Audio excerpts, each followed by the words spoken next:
আসসালামু আলাইকুম। এটিএন বাংলার গ্রামগঞ্জের খবরে সবাইকে স্বাগত জানাচ্ছি। আমি মারিয়া চৌধুরী। শুরুতেই বিআরবি কেবল সংবাদ শিরোনাম। ইনকিলাব মঞ্চের আহ্বায়ক শরীফ ওসমান হাদির উপর গুলিবর্ষণের ঘটনার প্রতিবাদে দেশের বিভিন্ন স্থানে বিক্ষোভ মিছিল ও সমাবেশ। শরীফ ওসমান হাদিকে হত্যা চেষ্টার ঘটনায় সীমান্তে বিজিবির নিরাপত্তা ব্যবস্থা জোরদার। গুরুত্বপূর্ণ ও ঝুঁকিপূর্ণ এলাকাগুলোতে বাড়ানো হয়েছে টহল ও তল্লাশি। ভোটের উত্তাপ ছড়িয়ে পড়েছে ফরিদপুর 1 এবং 3 আসনে। বিএনপি ও জামায়াতের প্রার্থীদের মধ্যে তুমুল লড়াইয়ের সম্ভাবনা। এবং মহান বিজয় দিবসকে সামনে রেখে ফুল চাষে ব্যস্ত যশোরের গদখালি কৃষকরা। এবার ভালো দাম পাওয়ার আশা। শুনছিলেন বিআরবি কেবল সংবাদ শিরোনাম। এবার জানিয়ে দেব বিস্তৃত সংবাদ। ইনকিলাব মঞ্চের আহ্বায়ক শরীফ ওসমান হাদির উপর গুলিবর্ষণের ঘটনার প্রতিবাদে দেশের বিভিন্ন স্থানে বিক্ষোভ মিছিল ও সমাবেশ করেছে বিএনপি সহ বিভিন্ন সংগঠন।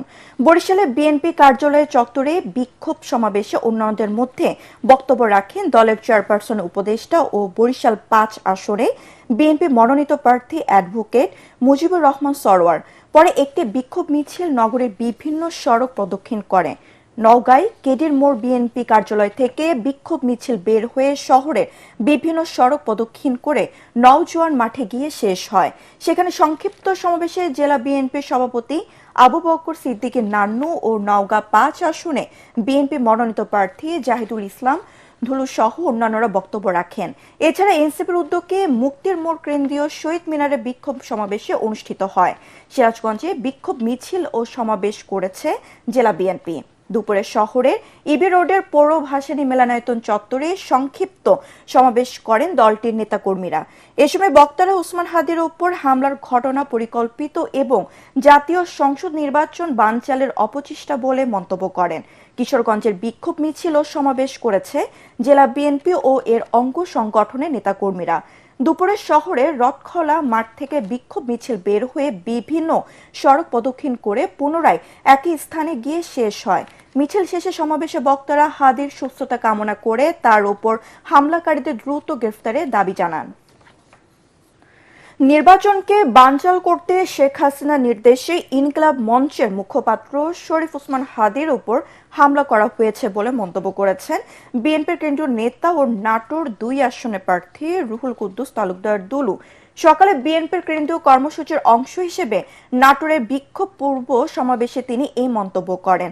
এই সময় হাদির উপর হামলাকারীদের দ্রুত গ্রেফতারের দাবি জানিয়ে সকল ভেদাভেদ ভুলে বিএনপি নেতাকর্মীদের ঐক্যবদ্ধ থাকারও আহ্বান জানান তিনি।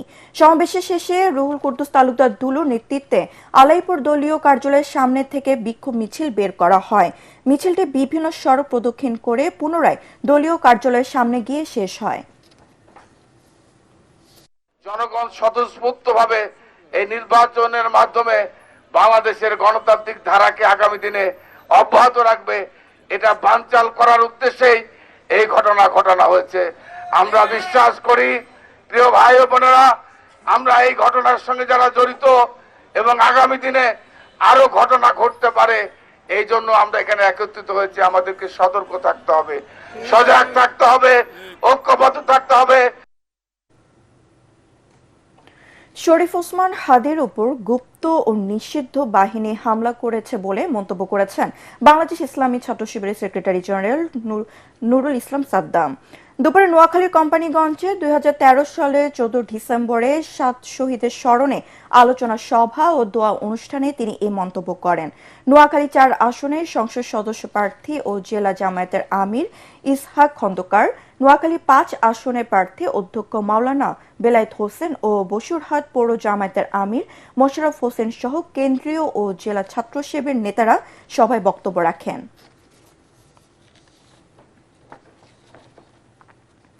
রাজধানীর বিজয়নগর এলাকায় ঢাকা 8 আসনে সম্ভাব্য স্বতন্ত্র প্রার্থী ও ইনকিলাব মঞ্চের মুখপাত্র শরীফ ওসমান হাদিকে গুলিবিদ্ধ করার পর সীমান্ত এলাকায় নিরাপত্তা জোরদার করেছে border guard Bangladesh BGB.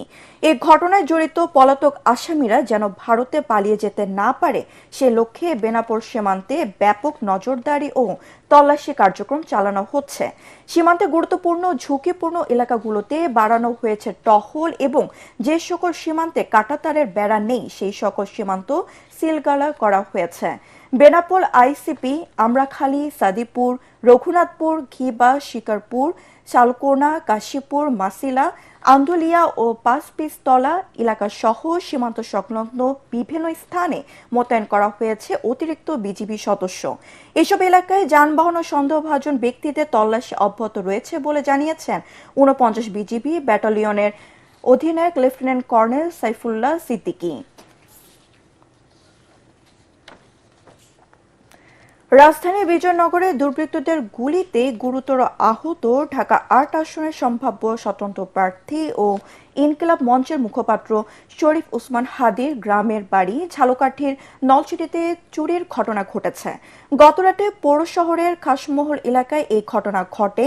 Osman হাদির চাচাতো ভাই সিরাজুল ইসলাম জানান, বাসায় কেউ না থাকার সুযোগে জানালা ভেঙে চোর ঘরে প্রবেশ করে। তবে কি পরিমাণ ক্ষতি হয়েছে তা এখনো জানাতে পারেনি তার পরিবারের সদস্যরা। ভোটের উত্তাপ ছড়িয়ে পড়েছে ফরিদপুর ৩ সদর আসনে। পল্লীকবি জসিমউদ্দিনের স্মৃতি বিজড়িত এই আসনে বিএনপি জামায়াতের পাশাপাশি ব্যবসায়ী একে আজাদ নির্বাচনী মাঠে নামলে তুমুল লড়াইয়ের সম্ভাবনা রয়েছে। এদিকে ফরিদপুর ১ আসনেও জমে উঠেছে প্রচার প্রচারণা। সালামি স্টিল ভোটের গাড়ি নিয়ে ফরিদপুর থেকে ফিরে আলী আসগর ইমনের রিপোর্ট, জানাচ্ছেন আশিকুর রহমান। ফরিদপুর ৩ সদর আসনে মোট ভোটার ৪,৬৪,৮৩৪ জন। এ পর্যন্ত ৩টি দলের প্রার্থী ঘোষণা করা হয়েছে। বিএনপির প্রার্থী চৌধুরী নায়াব ইউসুফ, জামায়াতে ইসলামীর প্রফেসর আব্দুত তাওয়াব এবং খেলাফত মজলিসের প্রার্থী হিসেবে আমজাদ হোসেনের নাম ঘোষণা করা হয়েছে। নির্বাচন তো সুবিধা লাগে না, আচ্ছা, মানে হাঙ্গামা হবে। এখনো নির্বাচনের মাঠ সেভাবে গরম হয়নি, যেহেতু সামনে নির্বাচন, ইনশাআল্লাহ আমাদের ফরিদপুরের নির্বাচন সুষ্ঠু হবে এবং আমরা তরুণ ভোটাররা খুবই আনন্দ এবং উৎসাহের সঙ্গে ভোট প্রদান করব। তবে স্বতন্ত্র প্রার্থী ও সাবেক এমপি একে আজাদ নির্বাচনে এলে এখানকার ভোটের হিসেব পাল্টে যেতে পারে বলে মনে করছেন স্থানীয়রা। স্বতন্ত্র প্রার্থী হিসাবে যদি একে আজাদ নির্বাচন করে তাহলে ভোটের হিসাব পাল্টে যেতে পারে। আমরা চাই দেশের উন্নয়ন হোক বা জিনিসের দাম কমুক, যাতে গরিব মানুষ সবাই কেনাকাটা খেতে পারে। ভোট নিয়ে আগ্রহ রয়েছে স্থানীয়দের মধ্যে, তবে প্রচার প্রচারণা কম হওয়াতে সন্তুষ্ট নন তারা। এদিকে ফরিদপুর ১ আসনেও জমে উঠেছে প্রচারণা। প্রচারে নেমে ভোটারদের নানা প্রতিশ্রুতি দিচ্ছেন প্রার্থীরা। বহু বেকার মানুষ, তেমনটা শিল্প উন্নত হয়নি। আমাদের এই প্রত্যন্ত অঞ্চলে অনেক কাজ করার সুযোগ আছে। নির্বাচিত প্রতিনিধি এলাকার মানুষের পক্ষে কাজ করবেন, এমনটাই প্রত্যাশা সকলের। Bureau report, ATN Bangla. শ্রমিক অধ্যুষিত গাজীপুর ভাঙা সড়ক আর উন্নত নাগরিক সেবায় জর্জরিত। প্রার্থীদের কাছে উন্নত রাস্তাঘাট, নিরাপদ গণপরিবহন ও আইন শৃঙ্খলা পরিস্থিতির উন্নতির দাবি তাদের। যারা নতুন কর্মসংস্থান সৃষ্টি ও শ্রমিক বান্ধব পরিবেশ নিশ্চিত করতে পারবে এমন প্রার্থীকে ভোট দেবে গাজীপুরবাসী। গাজীপুর থেকে ফিরে আরো জানাচ্ছেন খায়রুল ইসলাম। নির্বাচনী প্রচার প্রচারণায় গাজীপুর এখন উৎসব মুখর।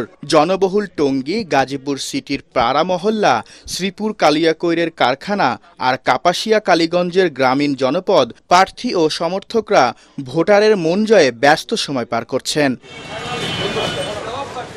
ভোটাররা বলছেন শিল্পাঞ্চল হলেও নাগরিক সেবা থেকে বঞ্চিত তারা। উন্নত রাস্তাঘাট, নিরাপদ গণপরিবহন ও আইন শৃঙ্খলা পরিস্থিতির উন্নতির দাবি তাদের। যারা মানুষের সেবা নিশ্চিত করতে পারবে এমন প্রার্থীকেই দেবেন ভোট।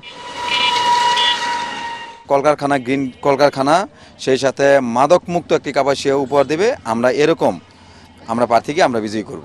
এলাকার সন্ত্রাস, চাঁদাবাজি, মাদক ইত্যাদি দূর করার জন্য যিনি গুরুত্বপূর্ণ ভূমিকা পালন করতে পারবেন তাকে এলাকার মানুষ ভোট দিবে। গাজীপুর শিল্পাঞ্চলে নতুন কর্মসংস্থান সৃষ্টি ও শ্রমিক বান্ধব পরিবেশ নিশ্চিতের আশ্বাস দিচ্ছেন প্রার্থীরা। দল যখন ঐক্যবদ্ধ হবে ২৪ ঘন্টার মধ্যেই কালিয়াকৈরে নির্বাচনী বাতাস ভিন্ন খাতে প্রবাহিত হবে।